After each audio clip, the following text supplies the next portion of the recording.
ये कहानी एक छोटे से गांव की है, जहां एक लड़की जिसका नाम रानी था अपनी माँ के साथ रहती थी। रानी बहुत समझदार और मेहनती लड़की थी। उसकी माँ हमेशा उसे सिखाती थी कि सच्चाई और मेहनत से बढ़कर और कुछ नहीं है। रानी का दिल बहुत साफ था और वह हमेशा दूसरों की मदद करती थी। गांव में एक साल बहुत कम बारिश हुई थी, जिससे मक्का और गेहूं की फसल बर्बाद हो गई। किसान बहुत परेशान थे और रानी की माँ भी चिंतित थी, क्योंकि उन्हें पता था कि इस बार फसल नहीं होने से गांव में भूखमरी हो सकती है।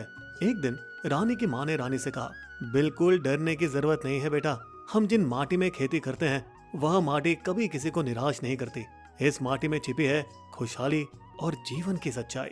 रानी ने अपनी माँ की बातों को समझा और गांव के सभी लोगों को एकत्र किया। उसने सबको विश्वास दिलाया कि अगर वे सब मिलकर मेहनत करेंगे तो माटी से फिर से उर्वरकता प्राप्त कर सकते हैं।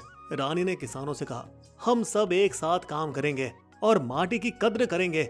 माटी हमें वही देती है जो हम उसे देते हैं। सबने रानी की बात मानी और मिलकर खेती करने लगे।